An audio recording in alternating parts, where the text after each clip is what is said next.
Episode 2, CJJ podcast, a.k.a. the Lunky Boy Show with Big Lunkus and Sexy Steve. What? Is that who won the show? Is that not That was Bailey and That was Bailey. that was Bailey and Sim, wasn't it? Yeah, we had a lot of great comments on here. So I might just pick a new name each show. Sure. But let's just dive into it. I'll have a quick one for you today and cover 2 topics. So first one that's hot in the gym right now at OA is showcases. Are they worth it? What's the best approach to kind of get to college, get seen? You want to start us off on that one, Steve? Me? That's your favorite topic. All right. So I guess I'll start us off. Mm-hmm. Showcases. Well, back when I was in high school, and you as well, I think they were even a little more important than they are now, or at least I thought they were. But I went to... Hold on, pause. Sorry. Riley texted us. Never mind. All right, here we go. Anyways, I went to 4 or 5 showcases, I think, when I was in high school. How hard did you throw? 80. Yep. Didn't get a scholarship. I went to a showcase at USF, right? And they probably had 10 D1 schools there. Yeah. And I think I put some out in BP. I think I went 3 for 3 in the scrimmages with a double off the wall. And I think a triple, even with my speed. I don't know, it's crazy. Through an ending, I think I struck out the side. And I walked away like that was like the best day I've ever had on the baseball field. That's 0 calls. 0 calls. From many schools or just D1s? Well, I mean, I think there's like 10 schools there. I think they're all D1s. But my point is, why go to a showcase if you don't have stuff that you're going to showcase? Yeah, that's kind of the thing now with the internet. It's opened up a whole wormhole of potential to be seen by people. Before it was kind of just email, it was kind of organic. You got to reach out yourself. I feel like back then there was still scouting tapes, but it was mainly services. We didn't have the same technology in the free base we have now, where Twitter's become really popularized, right? So now it's like instantaneous on the line. You can just take a video and then post it. You post it on the line. On the line. And, yeah. X amount of people can see it. It gets retweeted even 5 times. Yeah. 5 times reaches how many people? Like, you can see the data right in front of you. I mean, it's just like one of our, a couple of athletes that we have. We throw them up on Twitter, no showcases. I'm not gonna name any names, but then they get calls, the next week. Yeah, and it's just like, it's not frustrating because I understand where athletes want, in high school you really want to go play at the next level. Their dreams are really high, and they want to go do these big things, but the hard part to get them to understand is the patience, and not letting social media and other people signing that have high skill sets, that are marketable, to be your deciding factor of, oh shoot, I need to go to wherever it may be, whatever D1 school, and pay X amount of dollars to get in front of these guys, when they don't know who I am yet. The thing I ask a lot of our guys at OA, they come and they say, oh, I got a showcase, I'm going to this term or whatever. Okay. I always tell them, every single coach that is going to be there has one of these. Yeah, right, in their pocket. They got Twitter. Right now. They got email. You go to any school's website and you click on their coaching staff, there's probably a coach's email. Yeah. And with Flat Ground and Pitching Ninja on Twitter and just Pitching Ninja, let alone this explosion of social media, if you know what kind of metrics coaches are looking for, like say you want to go to D1, it's like, okay, maybe the average, I don't know, off the top of my head, let's say the average D1 guy is 90-92. Mm-hmm. If you're not throwing 90-92, there's no reason to go into a showcase for those schools. Throwing anywhere in the 80 to 84 range. I mean, in my opinion, like what? If one kid wants to go to a showcase this weekend that tops out at 79, and it's a Fresno State showcase. I don't know, just like why? Right. Yeah, it's not about, it's not like it's not us in any way like, demeaning their dreams. It's just us saying, hey, why don't you just bear down for a few months, or go into the season with what you have, and then give a good plan to these guys, and let them get to the 90-92 they need to be, and they can go into Fresno State because they got a text, and maybe it's just them there and 2 other guys. Well, I think it's sort of flip-flopped, the thinking of what kids think they have to go, the way they have to go about it versus what actually it might be the better option. So right. I think a lot of these kids are sophomores and juniors, even seniors, like, oh, I need to get seen by these coaches. I'm going to pay and I'm going to go to these showcases. Yep. there's a glamour to it, oh, come get one-on-one training with whatever it is. But on the flip side, it might be more beneficial to train to a point where you're actually producing those numbers they want to see, whether it's exit velocity, whether it's a 60 time, whatever, velocity off the mound. Right. And then get a video of you doing that with proven metrics, so whether it's a radar gun in the shot or, a timer for 60, whatever it is. That's usually what it is in the shot somewhere. Yeah, get those metrics on video and then send to the coaches. And then if they like you, they'll either follow you during the season or invite you to a showcase or a camp at their school where you don't have to pay for it. Hell, yeah. And I guarantee if somebody like, Flat Ground or Rob Friedman, Pitching Ninja, they retweet that, somebody's seen it, and they're going to retweet a bunch. But somebody's going to see it that knows somebody that you probably want to go to. I mean, the internet's going to be crazy. You drop your name, you text them and say, hey, man, I just put up a video of me going 93, 95 in a bullpen. I don't have anywhere to go to school, but here's the video. Can you take 15 seconds out of your day to watch it? Thank you. It's great. And They'll also see that, and boom. If you go to, like our facility, other facilities that have access to Rapsodo or HitTrax, and you can provide other metrics that coaches like to see. Coach Hobbs of Arkansas was talking about this on Eric Cressy's podcast. Like if you send him an email with Rapsodo data, with Edutronic footage, with radar gun in the shot, like you put yourself above all the other emails he gets. So like you're on the top like 5% or whatever it is that he said. And they're gonna take the time to watch that. If they like you, they'll contact you. We, as you said, we've had a bunch of guys in the facility go with that method. One who's a senior, again, we won't say any names, but kid's a senior in high school, came to us, had no offers, wasn't talking to any coaches, was in like mid-80s. Yeah. Trained, he's a hard worker. He's trained for, 4 months now? 3 or 4 months? Probably about. And he finally hit 90 for the first time, and he recently threw and was 90-92. I don't think he had a fastball under 90. Yeah, I don't think he did. And we posted a video, not even that one, the video of him going, I think 88-91. Posted a video of that on Twitter. Flat Ground retweeted it, and within a day or two, he was talking to 5 D1s. Yeah. And not just like random D1s, like Cal, Oregon, like I mean, it's the internet. Bigger schools. Yeah, the internet it's a free base. Like you can do so much with it in the sense of marketing yourself, but on the same side as that, I think that's what's causing, in my opinion, is that it's causing a lot of these athletes, because we're on social media so often. There is a stimulus in the brain when they see their best buddy they've played with since they were a kid, and 4 of their teammates signed to whether it be Vanderbilt, Sac State, whatever, big schools, they're in D1 schools, whatever they are, and they're like crickets. They panic. They're instantly like scrolling all day, and then what happens? They see showcase camp, 20 D1 schools, pay $50, guaranteed to be seen. These little trigger words that are used, and it's not like the university and the coach are trying to screw them over per se. It's just like they know they'll show up because there's uncommitted people everywhere. But if you can switch that understanding, like we're talking about, to like, hey, get elite level stuff, kind of ignore the noise, all that stuff's noise, and let's get you to how these guys signed in this pool, uncommitted, used the internet, got their skill set high, signed. How can you do that in the same format? You got to probably ignore all the noise on social media, whether it be you're uncommitted. Maybe you got to go to junior college. That's not the end of the world. And it can be almost detrimental if you see all that stuff and you want, I need to go do a showcase. Yeah. And then you go and you showcase your 70-mile-an-hour fastball. Coaches might write you off, then not even look at you in a year when maybe you have improved. Yeah, you don't know what they're saying back there. They're going to be like, Jesus Christ. They might say, like, this is ridiculous. I'm not going to waste time on this. And there's outliers. There's some lefties out there going 80, 81 in Penn somewhere, D1s, or, there's there's righties getting calls at 83, whatever it is, but those are outliers.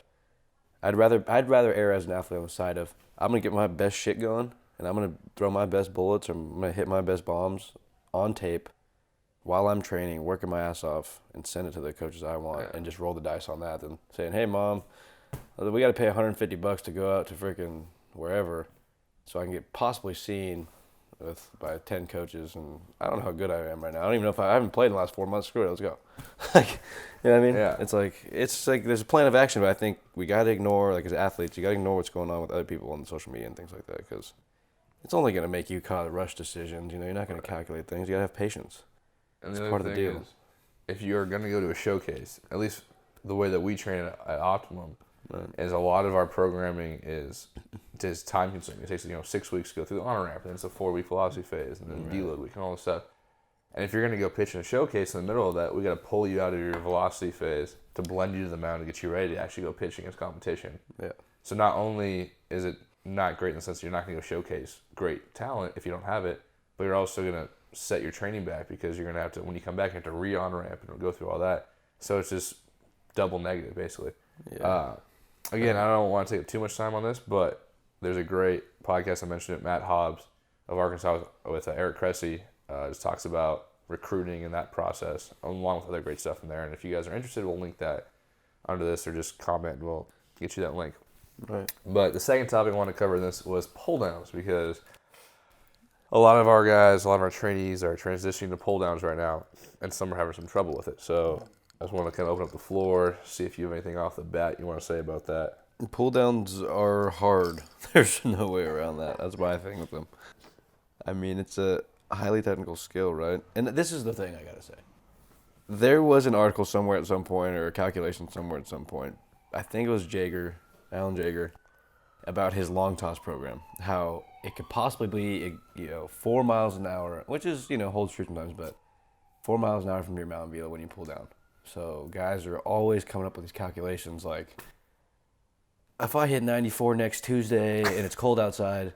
In Minnesota, LeBron James is playing Game 7 of the World Series against Lance Armstrong. How hard will I throw in September? Does this mean I will literally throw 98? I'm like, what?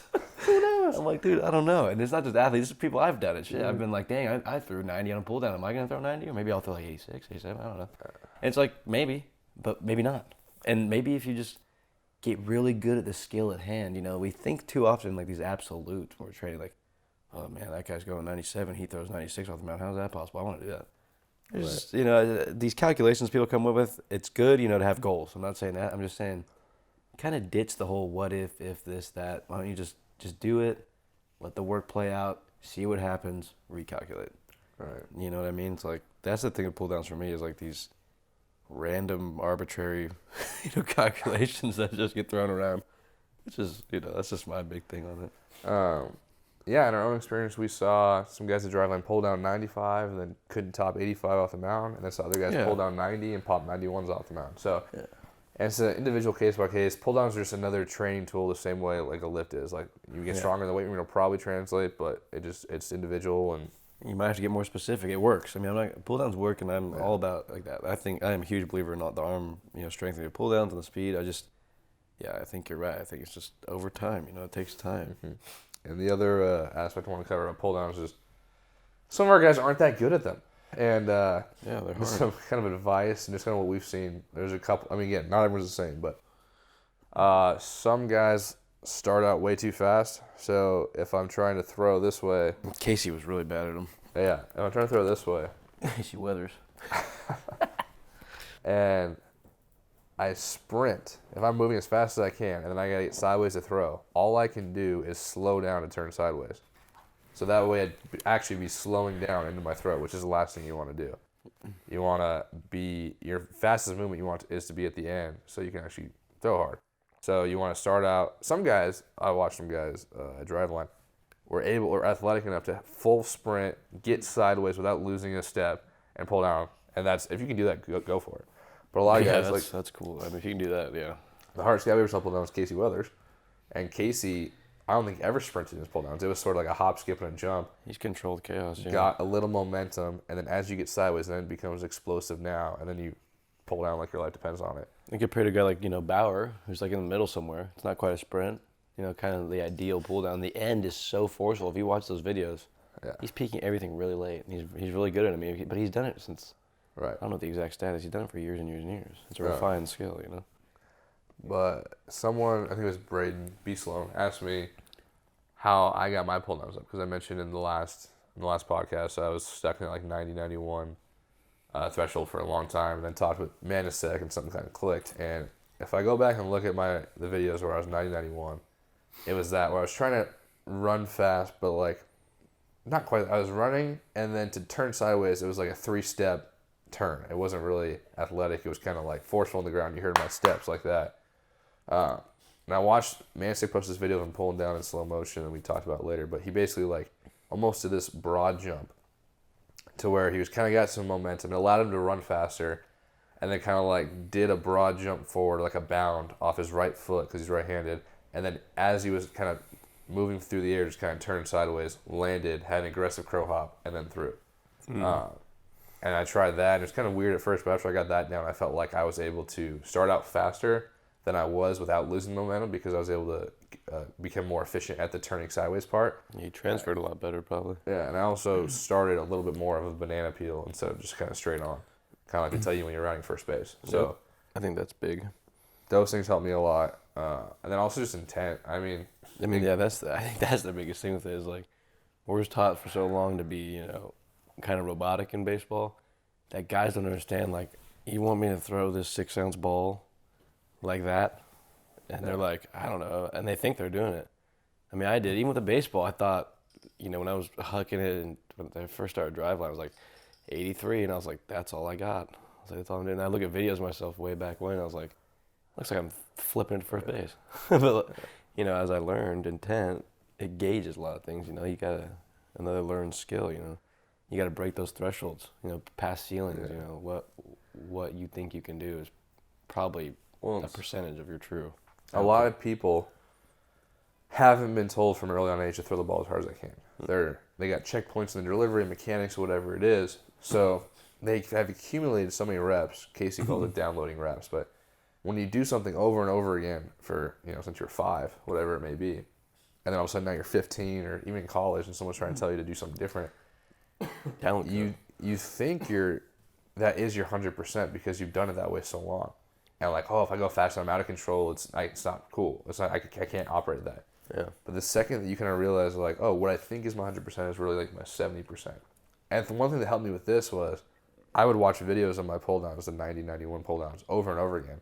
And the first couple times I watched them, I'm like, all right, I'm moving fast. Like, I don't know why I can't throw harder, but I'm fine. And every single time, like, every week or so, I'd watch it like 10 times. And over time, it looked slower and slower because I think my brain got used to that speed. Oh, yeah. I saw that speed over and over again to the point where it kind of clicked, to the point where I was like, okay, I can move faster than that. I've seen it so many times. It was easier to break through that threshold. Yeah. And I think, I could be wrong, but I'm pretty sure I gave that piece of advice to Kevin Haynes, one of our trainees, and I think it helped him kind of break through a velo threshold on the mound too. Right.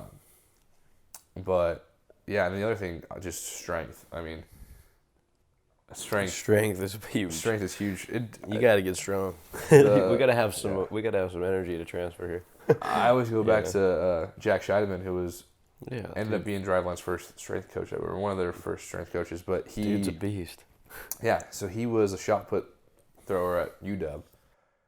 Went to Driveline originally to try to play, and his first pull down video, it might still be on YouTube, I'm not sure, but it'll look like the most unathletic thing ever.